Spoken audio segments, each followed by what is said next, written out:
Hi everybody, welcome to our last Google Hangout in a series of 4. I'm Casey Miller, I'm PCA's Movement Builder. If you have any questions about this specific Hangout or anything regarding the Triple Impact Competitor Scholarship, please feel free to email me at casey_miller@positivecoach.org. Today we're going to be talking about creating a professional image. We'll discuss everything you need to know about resumes, job interviews, life after college, and social media. All of these Hangouts can be viewed on YouTube at any time that is convenient for you. We will continue to email out those links after each presentation. And as you finish up your college applications, we encourage you to go back and review the other 3 Google Hangouts that we've done revolving around college applications, financial aid, as well as personal finance.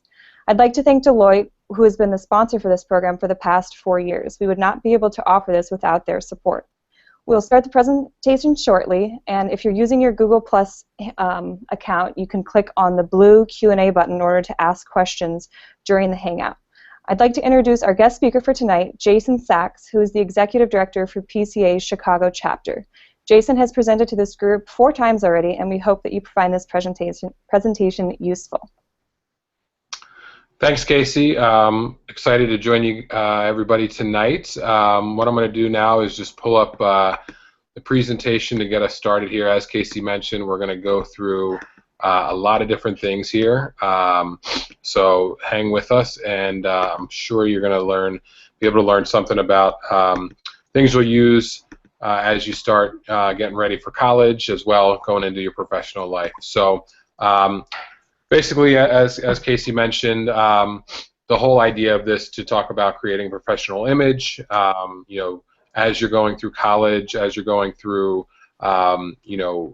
your final couple months of high school, things to keep into consideration to make sure you're putting your best foot forward.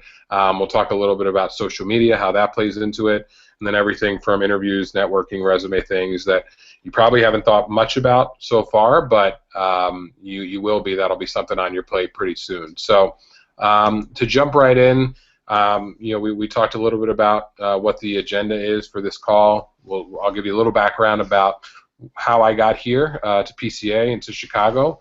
Then we'll talk about what your plan is after sports. I know many of you are going on to college, and some of you might be playing a sport at college, whether it be at the college level or maybe just club or intramural. But how can you still stay involved in sports is definitely a big question.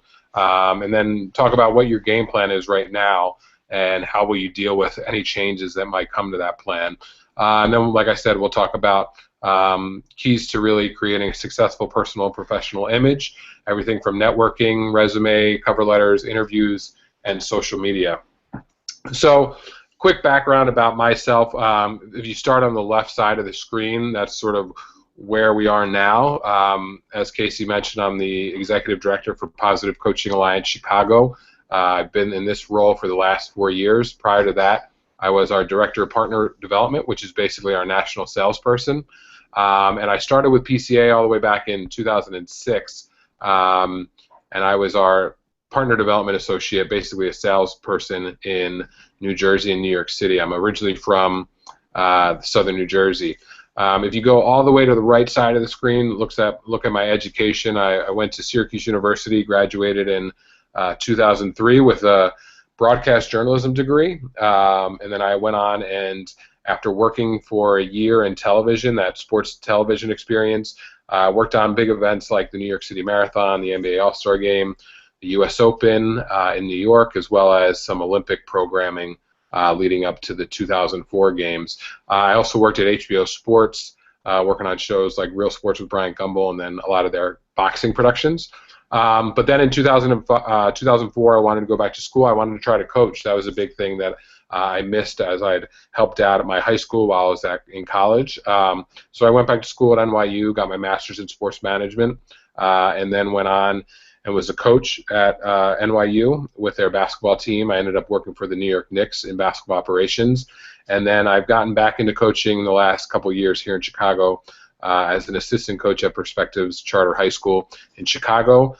Most people might know that name now is because Anthony Davis, who's in the NBA, that's the school where he attended. So he's starting to put us on the map a little bit. So that's my background.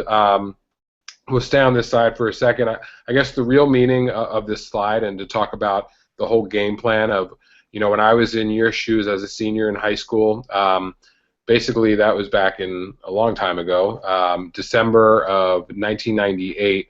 I learned that I was going to go to Syracuse University. It was the only school I applied to. It was I applied early decision. So basically, I knew at that point I was going to Syracuse, and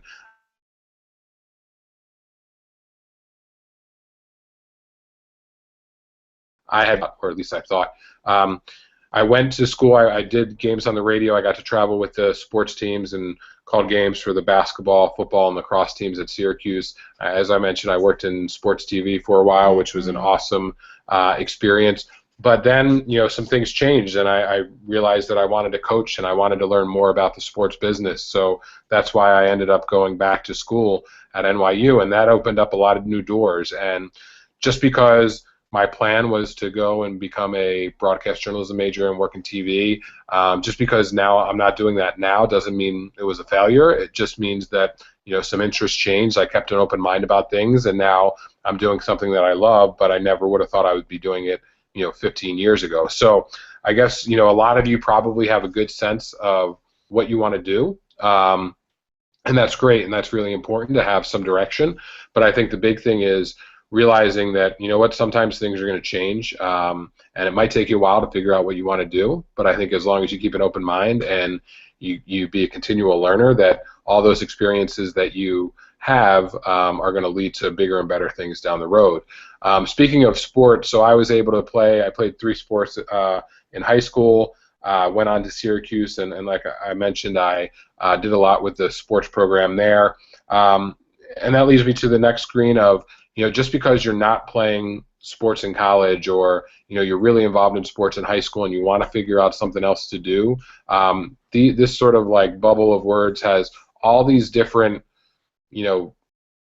divisions of the sports world where you can work, whether it's working in sports medicine, whether it's coaching, whether it's working in ticket sales, community relations, PR, events, being an agent, working in sponsorship, working in nonprofits, which I didn't know about before PCA, working in food and beverage, working in television. There's so many opportunities to stay involved in sports, but you just need to make sure you seek them out. I'm sure plenty of you that when you go on to college, there's going to be opportunities to get involved with different things. So, whether it's writing for the school paper or doing TV and radio stuff, covering sports, or working for the athletic program, whether it be a manager for a team or being just in the communications department of a college athletic department. Those are great experiences that are not only going to keep you close to the game, but also provide a lot of good experience for you, when you're looking to get a job after college. So I think there's, and a lot of those opportunities will come with, potential scholarship, as your,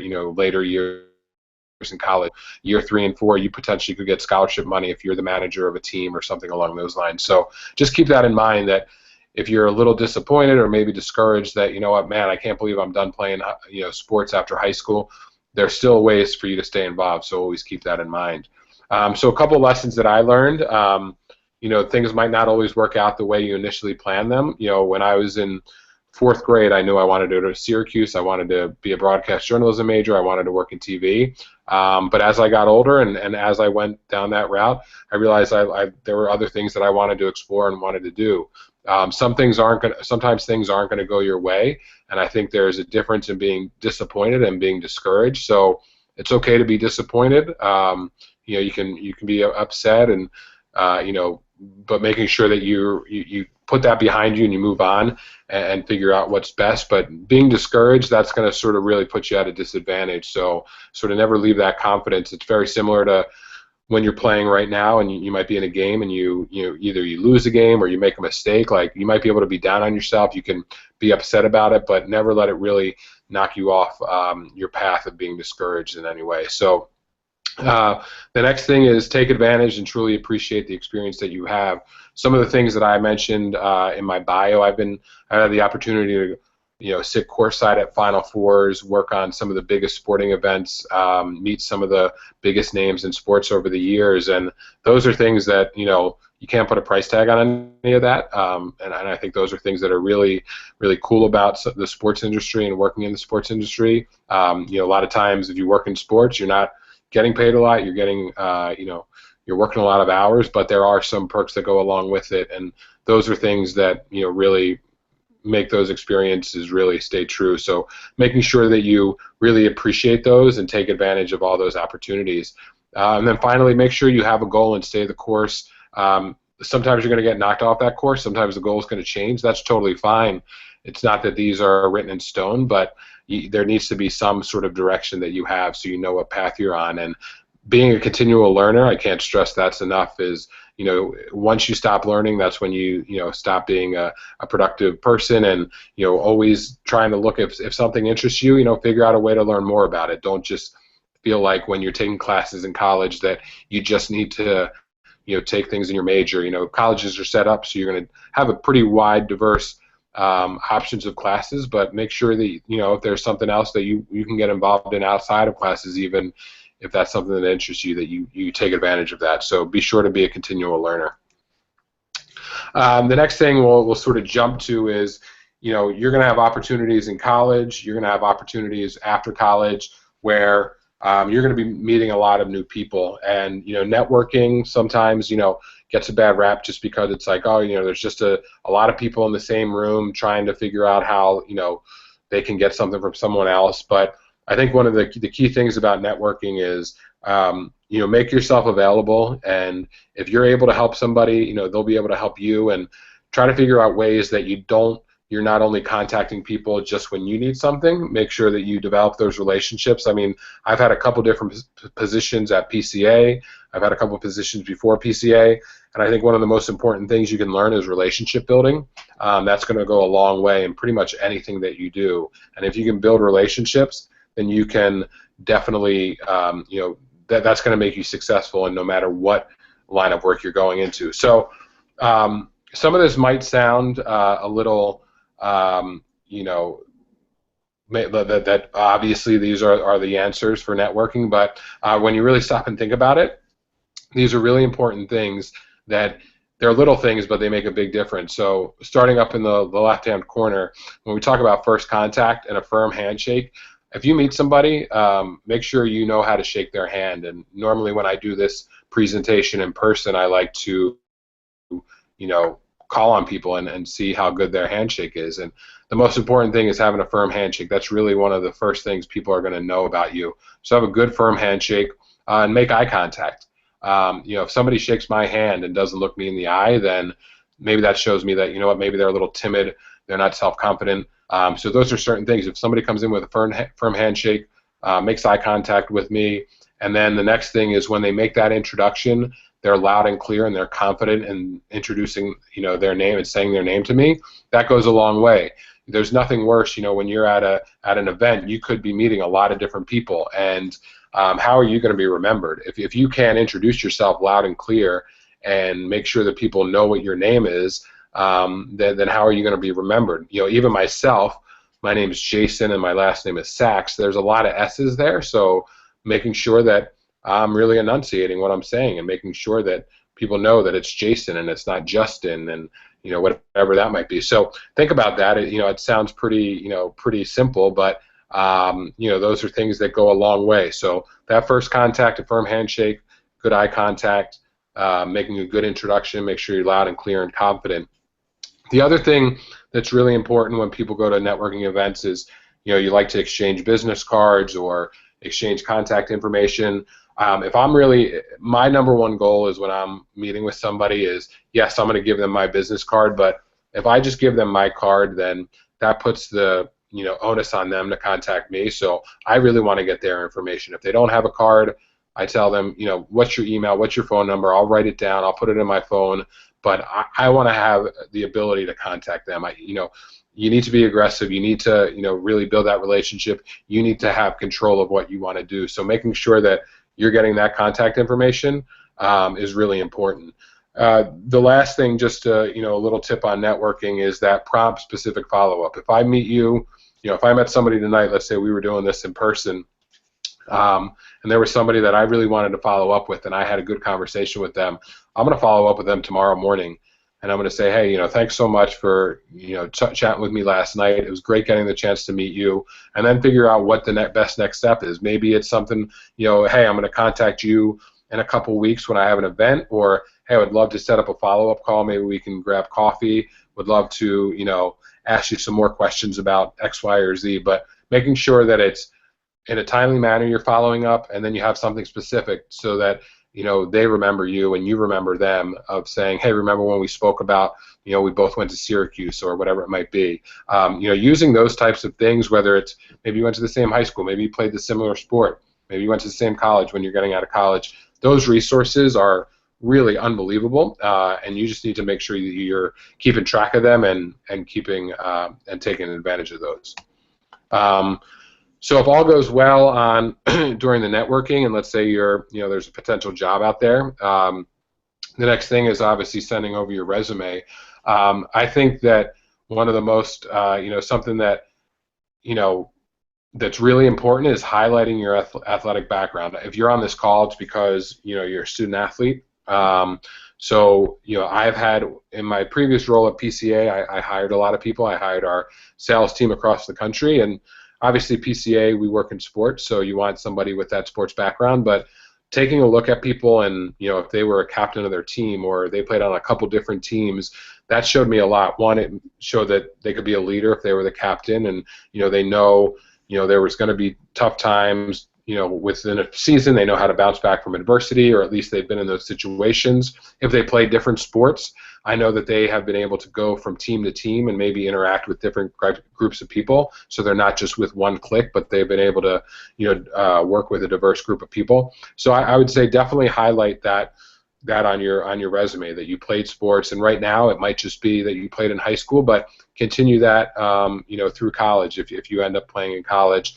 I work with a lot of people that are in hiring positions at major companies throughout Chicago and nationally, and they love hiring former student athletes. So make sure that's something that you are always bringing to the forefront.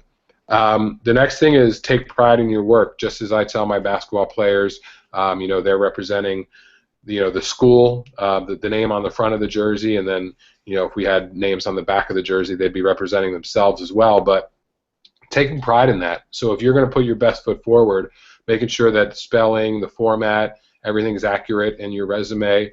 I get resumes all the time, and if I see something that's spelled wrong, or bad grammar, or something's out of whack, that's a quick turnoff, because that just shows me that you're not really paying attention to detail. So making sure that you're always checking on those things. When you are applying for jobs, a lot of times they might say, no phone calls, or don't contact me, just apply online. Send a cover letter and a resume and your references, or maybe just send a cover letter to start, and then a resume, whatever it might be. Follow those directions. Usually when I post jobs, I ask people to send a cover letter and a resume. If somebody doesn't send me a cover letter, then that puts them, below, lower on the totem pole, just because I want to see, somebody that can follow simple directions. And if you can't follow the simple directions on how to apply for a job, how am I going to know that you're going to be able to carry that over to the daily work routine? The last point here is what I call the Google factor. Obviously, social media is totally taken off. It wasn't really anything, dating myself right here, but social media wasn't that big when I was looking for jobs out of college, or even in high school, but now it's a part of our daily life. So a lot of you, I'm sure, have Facebook pages, and you're on Twitter, and you probably have an Instagram account. Well, guess what? If I'm hiring you, or potentially hiring you, I'm probably going to Google you and see what comes up. I have a story from somebody that we were going to hire a couple years ago, and we really liked this person, and we went through 2 or 3 rounds of interviews, and then when we Googled this person, we saw their Facebook page, and it wasn't on private.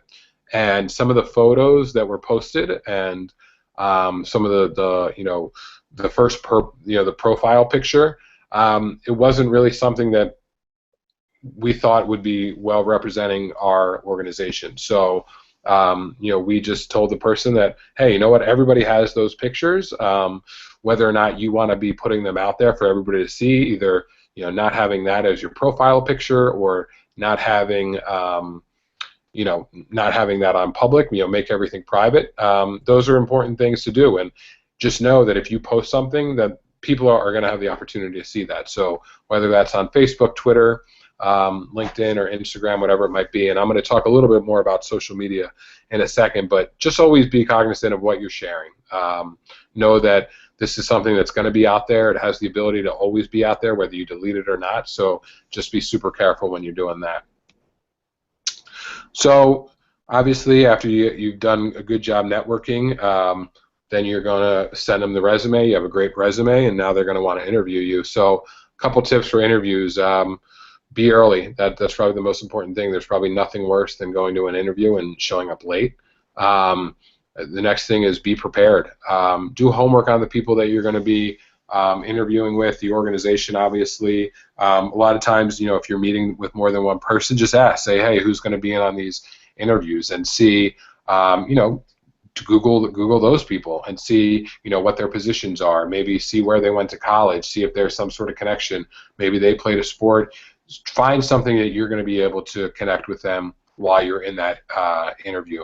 The other thing is test questions. So think about what are some of those tough interview questions that you're going to get, and be prepared. I mean, don't script and write out what you're going to say, but be ready for it and think about, hey, what's a good answer to this?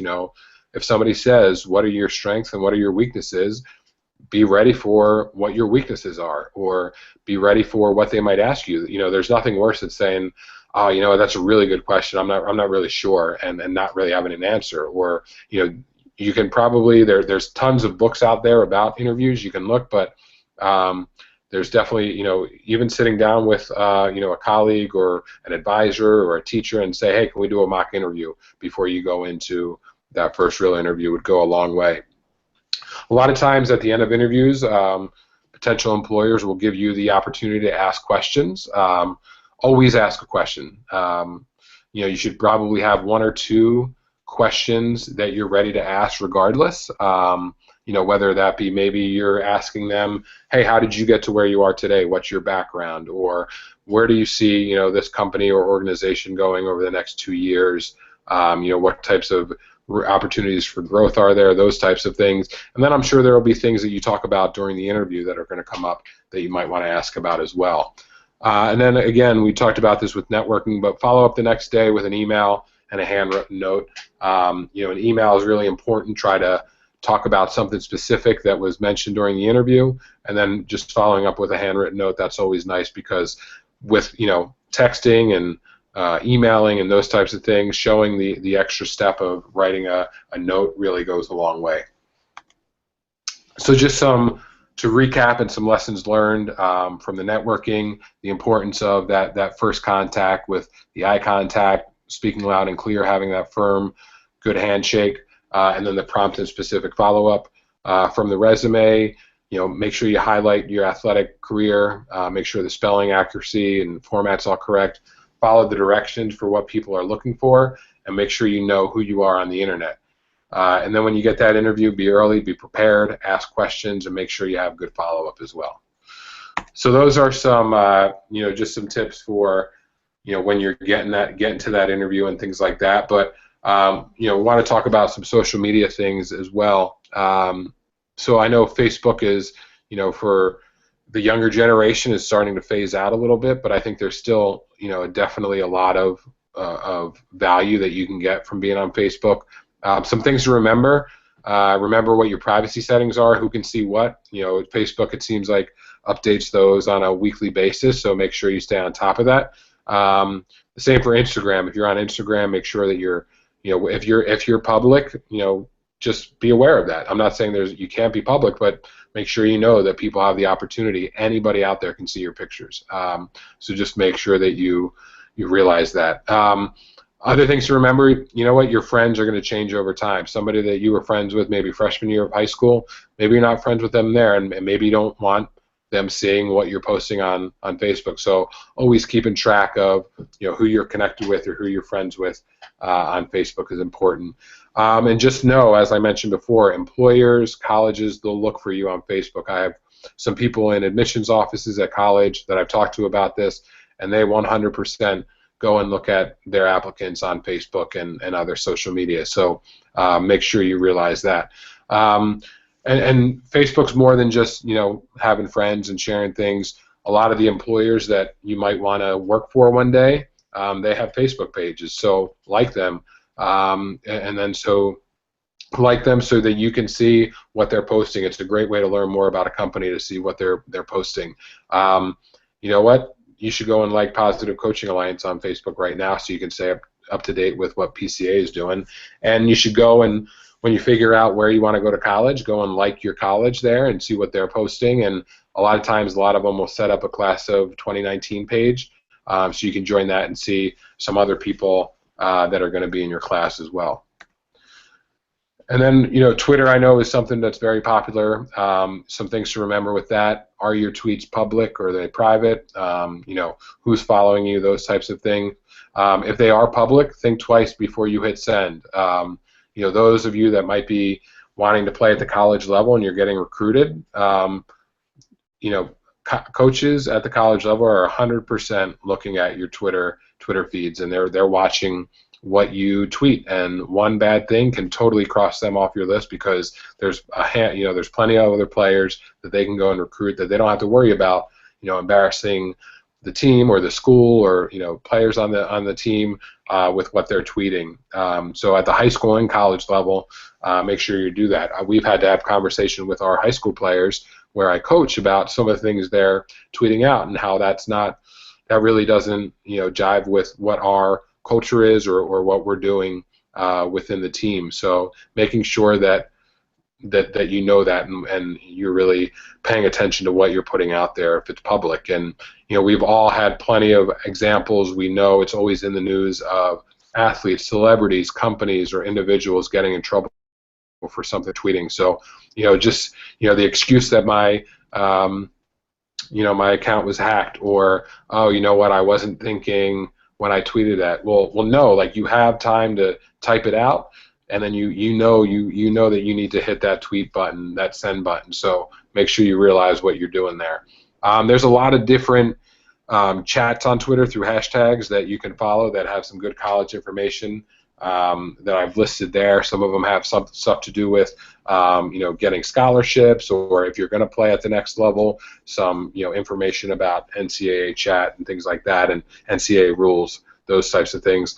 And same as Facebook, follow the companies, potential employers, schools that interest you. There's so much information out there on Twitter. You can use it as a personal news feed, ways to connect with people, interact with people, but just make sure that you're using it in the right way. Here are a couple recommendations of who to follow on Twitter. Obviously, our Positive Coaching Alliance, our national handle is Positive Coach US. Is Jim Thompson. There's his Twitter handle. You have PCA-Chicago, which I'm the executive director in Chicago. We tweet out a lot of good information there. For those of you that are in the Bay Area, we have PCA_Bay Area, and actually pretty much all of our chapters have a handle. So if you're looking for something close to where you live, feel free to just reach out to one of those handles, and we'll let you know how to get hooked up there. A couple other ones. Sports Challenge is a great organization. They do some sports leadership and coach conferences out on the East Coast, and they have a lot of good things that they tweet out on a regular basis. Fieldhouse Media is a company that does a lot of social media education for high school and college student athletes and athletic programs, so they as well tweet out a lot of good resources. And then the last one of PCA partners is the player engagement division of the NFL. So they work with a lot of high school student athletes. They work with current football players and former football players, and really getting them prepared for life after football. So they have a lot of good resources there. So those are just some tips of some people to potentially follow on Twitter. That wraps up, my portion of the presentation, and what some of the things to think about when you're networking, and when you are going out on those interviews, or those jobs, or trying to get involved with a lot of things in college. So those are just some things to think about, and I'll turn it back over to Casey to see if we have any questions. Thanks, Jason. Yeah, just one quick question. You mentioned a lot of great information about these networking events. Do you have any tips on where to seek out these specific events and maybe where to look for events to go to network? Yeah, I mean, I think for most people on the call, one of the things, that the student athletes will see is when they get to college, there are going to be a lot of different opportunities to A, meet new people, B, get involved with a lot of different organizations. So I think each college is different, but just paying attention to, they'll probably be posted in, living areas, whether it's dorms or apartments or things like that. But I think it's, going out and just seeking those opportunities in college. When you get out of college and you're working, there's a lot of different networking events by industry or by location. I'm involved in a couple sports business related groups and events here in Chicago, so it's a great way to meet people that are in the business and really be able to get the word out about yourself or maybe the organization that you're working for. Great, thank you, Jason. Well, again, if anybody watching this has any questions, feel free to reach out to Jason directly. His email address is jason_sachs@positivecoach.org. Any questions about the Triple Impact Competitor Scholarships, feel free to reach out to me. And again, as you're finishing up your college applications, we hope that you'll go back to the other 3 Google Hangouts that we did regarding applications, financial aid, as well as personal finance. So thanks so much, and we will talk to you all soon. Thanks, Jason. Thank you. Bye.